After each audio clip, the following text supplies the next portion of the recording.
Alright, Mabsat, nandito tayo kay Attorney Enzo Recto. Actually, kanina, naka-live siya with Trillanes. Live yun. Pero more than 1 hour kasi yun, Mabsat, yung kanyang live. So, hanap lang tayo ng maiksi, mga kabsat, na pwede natin pag-usapan. 3 hours ako. 18 minutes to, mahaba to. Wait lang, baka may mas maiksi pa. Ito to na lang. Ito to, maiksi lang to. Parang sinampal ng kaliwat kanan. Parang sinampal ng kaliwat kanan sa mukha si Sara. Barado siya ni Heidi Mendoza. Bakit nga ba? Sige, pakinggan natin to. Ilang minutes na to? 8 minutes or less 8 minutes. Sige, attorney, pasok. For the last time, may we be informed if the respondent, Vice President Sara C. Duterte, is present in this meeting today? In this hearing today?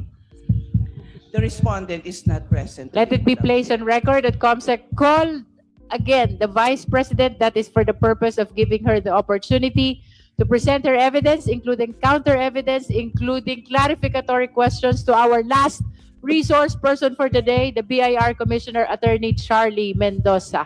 That is for the record. Wala nang maraming paligoy-ligoy pa. Diretso sa punto na. Maiksi lang ang komentaryo, pero diretso sa punto. Maraming kuro-kuro, may tiwali, may totoo. Dito, sa puntong diretso tayo. Punto, diretso.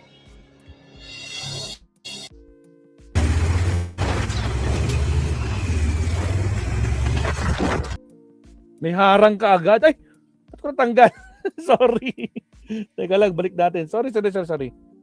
Harang ka agad, attorney. Hindi pa nag-uumpisa, naghaharang na kaagad. Wait lang, balikan natin. Sorry, Mabsat. Okay, balik.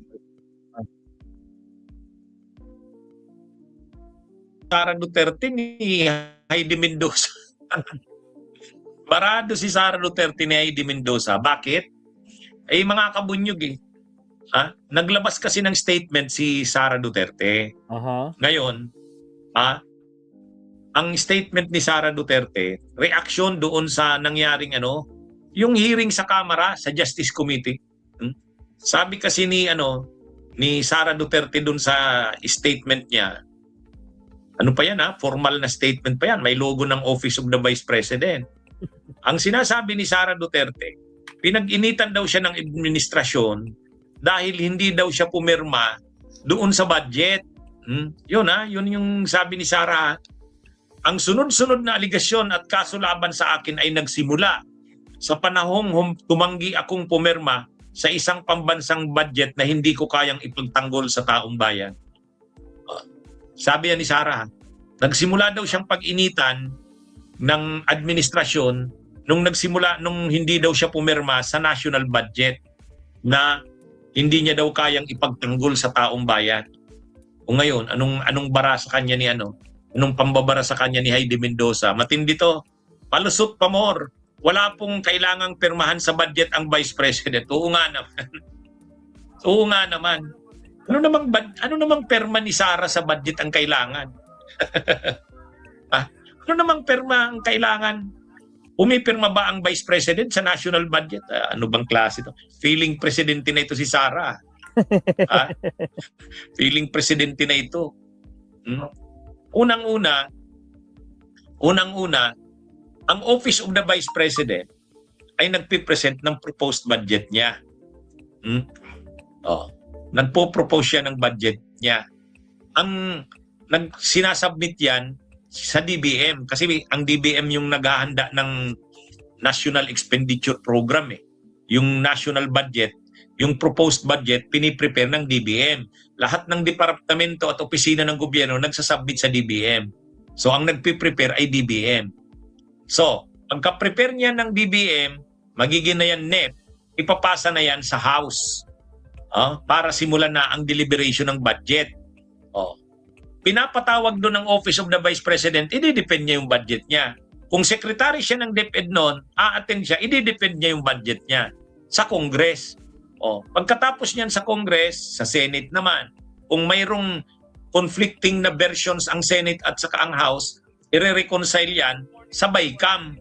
Pagkatapos mapapasa na yung budget na, yung talagang aprobadong budget na ng House, ipapadala na sa President, sa Pangulo para aprubahan yung budget o kaya ibito o kaya may ilang portions na ibibito or items tapos aprubahan na. Magiging na siyang GAA.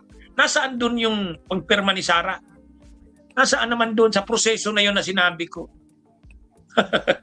Para namang napaka-importante ng role ng Vice President sa crafting ng budget.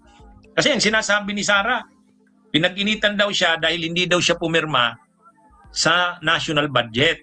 Kasi hindi daw siya kumbinsido, hindi niya daw kayang ipagtanggol. Pero saang bahagi doon pumipirma ang Vice President? Kailangan ba ang pirma ng Vice President sa national budget? Wala. Not applicable. Siya nga ang humihingi ng budget niya. O nagpo-propose ang budget ng Vice President, sinasubmit sa DBM para isabay ng DBM sa pag-prepare ng budget. O ngayon, kung DepEd Secretary siya, nung DepEd Secretary siya, nung prepare din ng budget ang DepEd, sinasubmit din yan sa DBM, sinasabay din doon. O nasaan doon? Parang ang nag-a-approve ng budget ay ang Presidente. Doon kailangan ang pirma ng Presidente. Hindi kailangan doon ang pirma ng Vice President. Ano ba naman tong si Sara Duterte?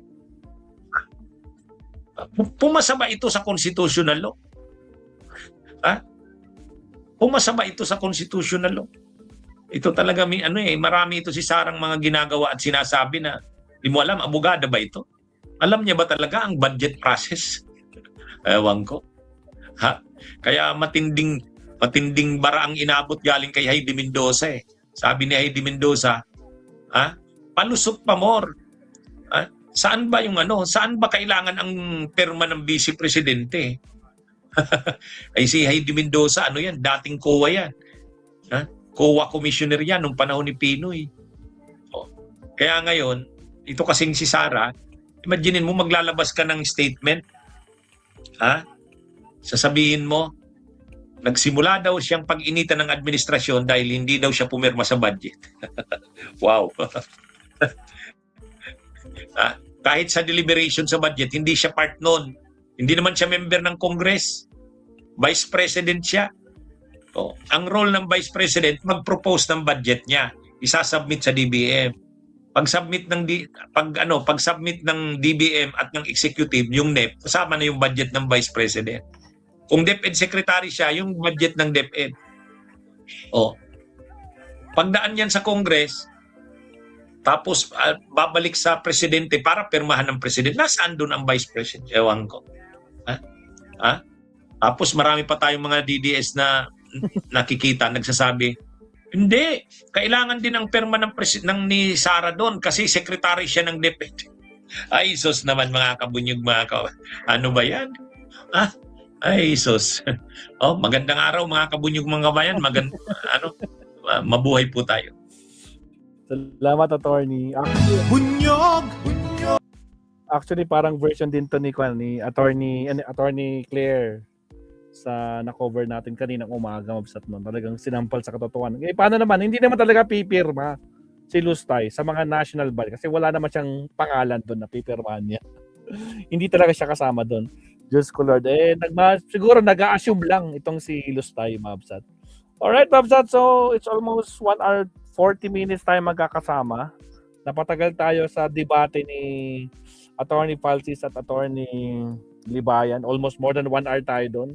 Tapos nag-subtopic lang tayo sa mga ibang kwento natin. Again, maraming salamat sa mga sumama at nakipagtawanan, lalo na si Katkat, tawa ng tawa mula pa kanina, si Sir Leonardo. Yan, shoutout din. Si I Am Batman. Sino pa ba man nandiyan? Siyempre si Dipa P. Dandan. Sila Makwan. Sila Allen Valencia. Sino pa ba? Si Saint Benedict. Si Tokis, dumalaw din kanina. Ayan. At saka sa lahat po naman nandito mula pa kanina, maraming salamat. Si Felix, andyan din. At saka sa lahat po, maraming salamat. Pinahiya niya talaga ang sarili niya, yun lang. Lagi naman niya pinapahiya yung sarili niya. Kasi wala, may something nga, di ba? Doon nga kay Attorney Claire, para daw siyang pinalabas ni pinalabas ni Heidi Mendoza na walang utak itong si Lustay. Yun yung title niya. Dito naman kay Attorney Recto, sinampal natin kaliwat kanan. Pero halos ganun din, no? At least nakuha natin yung dalawang side ng attorney, no? So again, maraming salamat. Good night, good night. Rest time lang muna tayo. At dahil kulang yung aking joiners for today, mamaya kasi dapat may biyaya ko eh.